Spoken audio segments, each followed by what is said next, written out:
Tonight, a dire situation grows even more tense as wildfires rage in prairie provinces.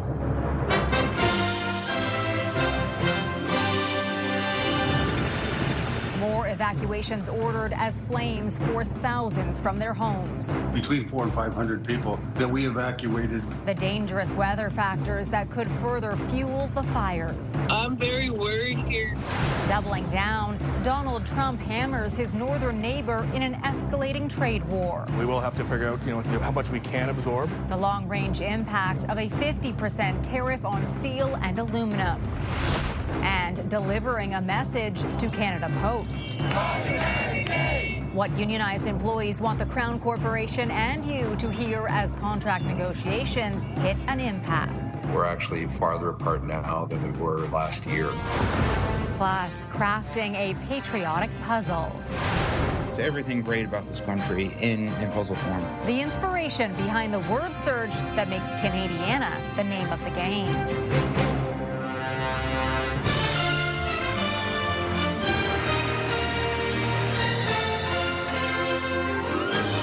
CTV National News with Heather Butts.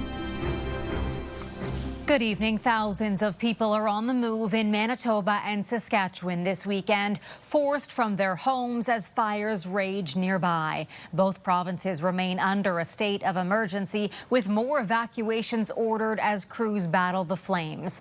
CTV's Alex Karpa on where the situation is most dire. The situation in Manitoba remains critical. Wildfires continue to rage in the north. Helicopters could be seen assisting in the evacuation of the community of Puckatawagan, about 700 kilometers northwest of Winnipeg. Video from Puckatawagan Saturday shows people waiting to flee. There's a lot of people still in the community. Sundance Heart is one of the hundreds of people who remain stranded in the small town. Leadership in the community says almost half of the people there have been evacuated from their homes. I'm very worried here because still have children that need to be on that plane, that helicopter, and I still have my family out here in Puckatawagan.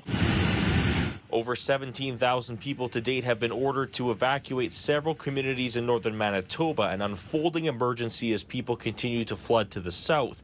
A new evacuation order is now in place for hundreds of people in the community of Cranberry Portage, which is just southeast of Flin Flon. It is unbelievable, the smoke and the ash. It's you get up in the morning and your car is dusted with ash.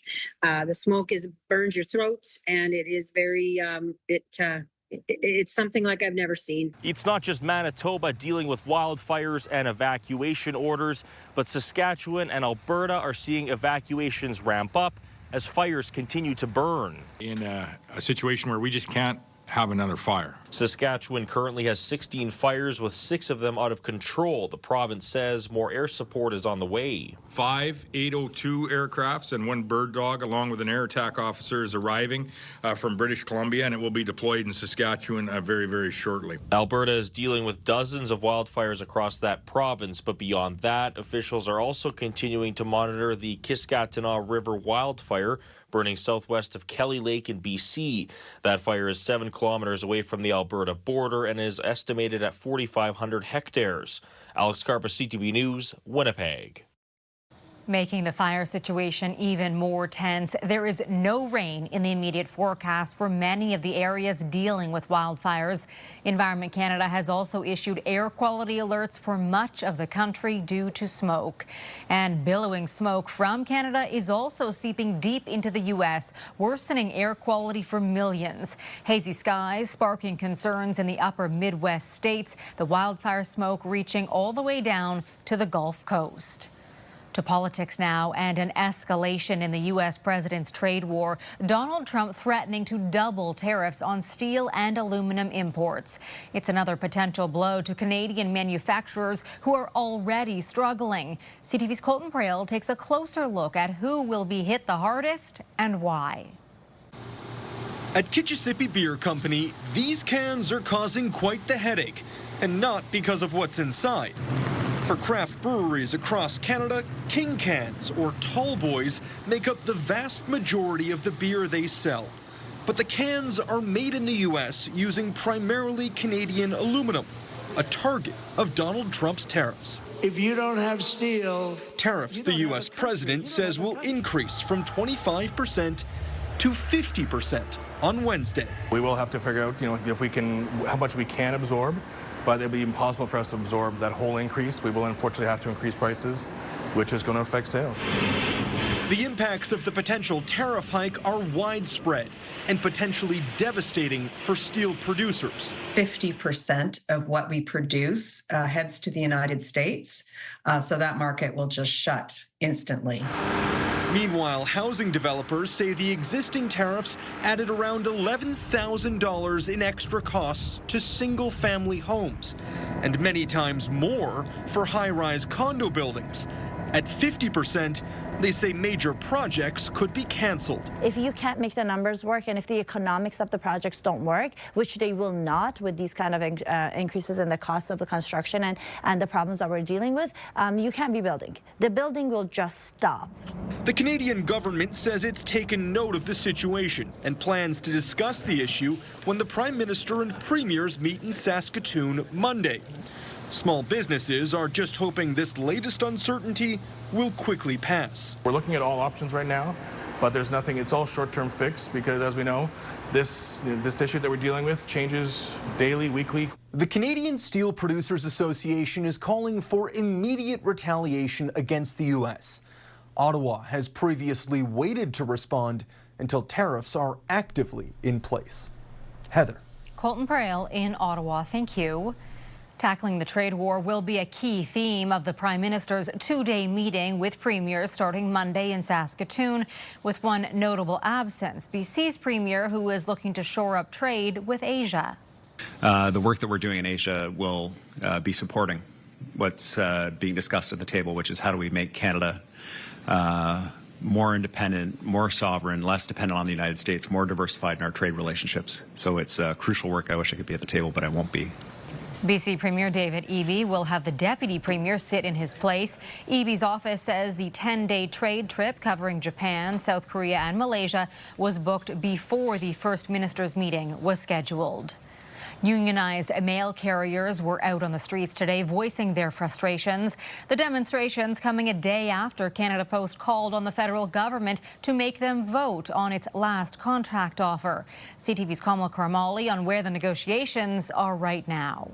The workers united! Voicing their frustrations, solidarity! Dozens of Canada Post workers sounding off against their employer. We are in a critical moment. At this rally in Brampton, Ontario, just outside Toronto. A lot of support for us. They understand the fight we're having with the corporation. This rally here in Brampton, Ontario, one of roughly a dozen taking place across the country. Rallies coast to coast from Vancouver to the capital, a march in Ottawa. We still want to fight. We want a settled collective agreement.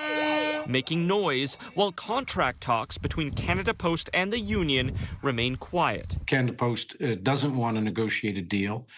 They've used every trick in the book to make it so they're in this situation. It's been more than 18 months during which both sides have been trying to negotiate a new contract. We're actually farther apart now than we were last year. The two parties unwilling to budge on wages and weekend shifts. Now Ottawa could be stepping in, with Canada Post asking the federal jobs minister, Patty Hajdu, to force the 55,000 union members to vote on what Canada Post calls its final offers. It is respectful to our employees to allow them to have a voice, to voice their opinion and make the decision. And ultimately, we'll respect whatever decision they make. Hajdu's office says it is reviewing this order and will have more to say soon. The union, though, believes its members would vote down the offer anyways. If the members were to vote down these collective agreements, we end up sitting in the exact same spot we are today. The union remains in a legal strike position, meaning these marches could soon turn into picket lines. Kamal Karamali, CTV News, Brampton, Ontario. A desperate community ground search resumed today in Nova Scotia for two siblings 4 weeks after they vanished without a trace. No, they were extending into newer areas that haven't been searched and finishing off and cleaning up some areas. The boot print was on the pipeline, which is why we're extending our search efforts down the pipeline. We don't know for sure it was from the children, but it's the only real thing we've had to go on thus far. 6-year-old Lily and 4-year-old Jack Sullivan went missing from their home in Pictou County, Nova Scotia on May 2nd. Searchers will be back out again tomorrow. Families shared their grief at a joint funeral today for 2 teenagers killed in a crash that claimed the lives of 5 people from Walkerton, Ontario last week. Olivia truly lit up every room she walked in. Her witty jokes, positive energy, and sassy remarks could bring a smile to anyone's face. Danica really left a mark on everyone she met, whether that be with her infectious smile, her goofy laugh, positive attitude, or even just her thoughtful presence. Hundreds attended the service for 17-year-old Olivia Rourke and 16-year-old Danica Baker at the Walkerton Community Centre. The pair were tragically killed along with 2 other girls and their 33-year-old coach. They were returning from a softball tournament when their SUV collided with a transport truck. A Canadian man is facing charges after allegedly selling restricted drone technology to Russia. CTV's Heather Wright has the accusations and what we're learning about the accused. A military truck carrying 2 Orlan-10 drones parades through Moscow's Red Square during Russia's Victory Day parade earlier this month. Drones have become a key weapon during Russia's war in Ukraine, and while these are developed in St. Petersburg, they allegedly have ties to Canada. Earlier this month, a Toronto man was charged with evading sanctions imposed by Canada on Russia, accused of supplying parts and other materials to build Russian drones. Court documents show Anton Trofimov was charged with 2 counts of exporting, selling, or shipping goods contrary to the Special Economic Measures Act, and 1 count of knowingly possessing the proceeds of crime. None of these charges has been proven in court. Trofimov has been released on bail, and no one answered the door of the Toronto home listed as his residence. Other addresses associated with his company, Asia Pacific Links, include a Toronto apartment building and a downtown shared workspace, along with locations in Hong Kong. Of aggression. The United States, Canada, and Switzerland are among the countries that have sanctioned Trofimov and his company, Asia Pacific. According to the Swiss, Asia Pacific Links has been the largest supplier of microelectronic components to Russian companies since the beginning of Russia's war of aggression against Ukraine. While Canada has sanctioned over 3,000 individuals and companies, experts say it's rare to see charges laid. Quite unusual. And so this is almost a signal that Canada wants to take these sanctions seriously and that we will prosecute. As part of his bail conditions, Trofimov was required to hand over all passports and travel documents bearing his name and that of any aliases he has used, including Igor Groman. This case will be back in court at the end of June. Heather Wright, CTV News, Toronto. Copper theft is a growing crime across Canada, and in one Nova Scotia town, it's happening repeatedly. As CTV's Paul Hollingsworth reports, it's leaving the remote location even more isolated. This road in Joggins, Nova Scotia was the scene of copper theft last Friday. Thieves ripped down and ran off with thick copper wiring, causing a major outage. They have no access to internet, which means they have no access to their phones. And there's no cell service, so there's no way that they're able to connect with anything outside of their area. Service was restored after more than 72 hours. Copper theft has grown rampant in Canada. Earlier this month, more than $100,000 in copper wire was stolen in Northern Ontario. Councillor Carrie Lee says it clearly has a high value for resale, and some people will go to great lengths to steal it. This isn't copper laying in a fenced-in area. People are scaling telephone poles with equipment to cut a very wide diameter, heavy wire and then lug and drag that and take it to wherever it is it's being processed and then get a payout for it. Stealing copper wire in this community has been a recent trend. The same type of copper wire from power lines has been stolen 5 times in the last year, each time causing major disruptions. It's just random. It's like on a Friday night or late on a Saturday night. You get up in the morning and no internet. In an email to CTV, the RCMP confirmed an investigation is ongoing. Lee says when these lines are cut, people can't make 911 calls. It's extremely dangerous, and I think that's kind of where we're landing now. It's happened so many times that we're tempting fate. Michael Scalin can live without the internet on a short-term basis, but he's more concerned for the safety of his neighbors. Mostly for my community, the fact that seniors can't call.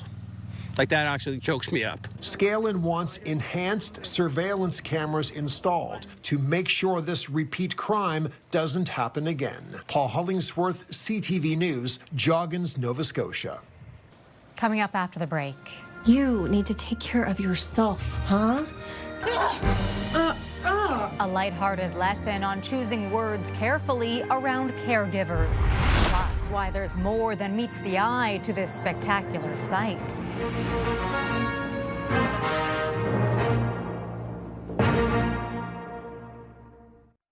There are more than 6 million people across Canada who are caregivers to a loved one. It's a tough task, made even more challenging sometimes by words that are meant to comfort, but instead cause stress. CTV's Avis Favreau on a new series using humor to help solve the issue. The series is called Things Not to Say to a Caregiver.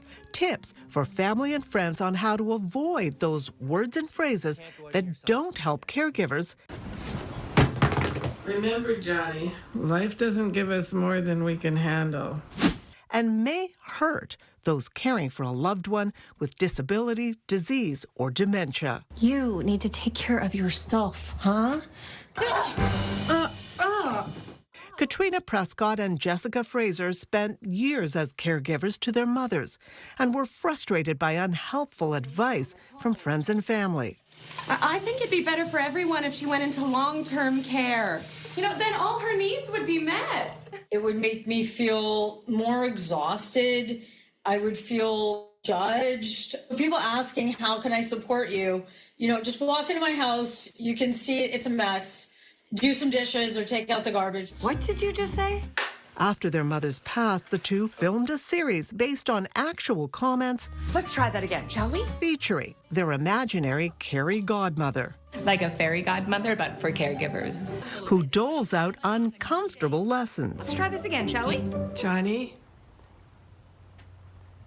it is what it is. Nope. So do something that truly helps. Cook a meal, cover a shift, grab someone a coffee.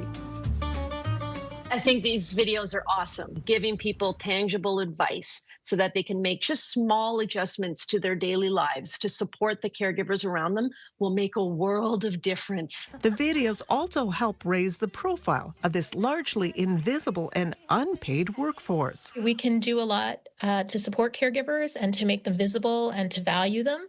And considering that 1 in 2 of us will be a caregiver in our lifetime. The 7 episodes went up mid-May with viewership and accolades growing. Why don't you go take a shower? I have things to do. I will do the things and you go do the bathing. Go! As they teach compassion in communication.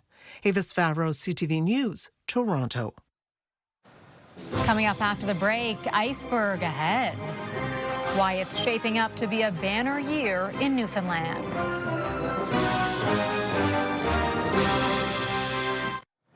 Tourism in Newfoundland and Labrador is heating up right now thanks to some frosty visitors.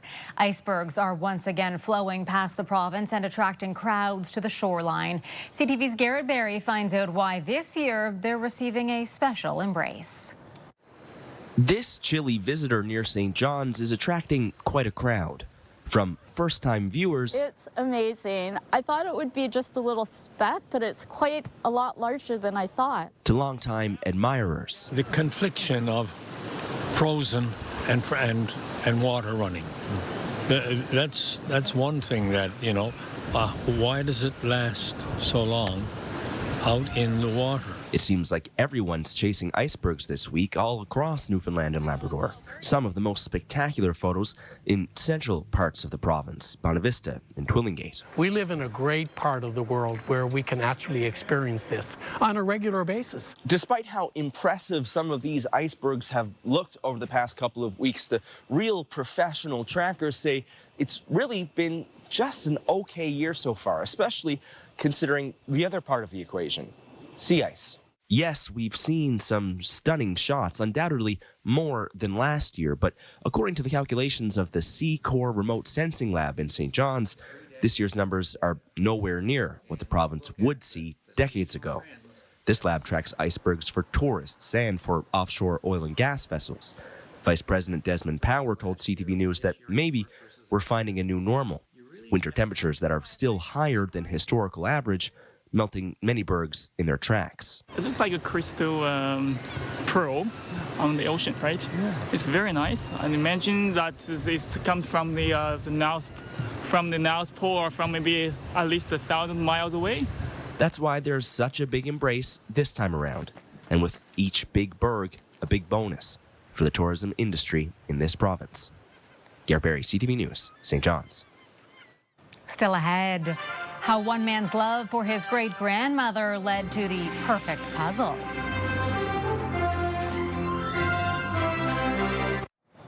We leave you tonight with one man's passion and pride for this country. He's sharing it with you, though you'll have to find it. CTV's Sarah Plowman takes you through his word search creation. Peggy's Cove, Nova Scotia, Churchill, Manitoba, Banff, Alberta.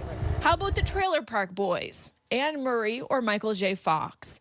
Crack open Nick Cranford's word search books and they're all there if you can find them. It's everything great about this country in puzzle form. 2 years ago, it hit him. There wasn't a word search book specific to Newfoundland and Labrador, even though his late great-grandmother loved the puzzles. She would always have a pile of them with her. They were her breakfast, lunch, and dinner. So he took the plunge and made his own, printing at his family's publishing business that his grandfather started 30 years ago. Newfoundland words. I've got Jig's Dinner, Mary Brown's, famous Newfoundland staples, famous music, the Newfoundland homebrew. Word spread, so he made more. For Nova Scotia, Alberta, PEI, Saskatchewan, and Manitoba. For example, in Nova Scotia, I included puzzles dedicated to Anne Murray, East Coast Lifestyle, Trailer Park Boys.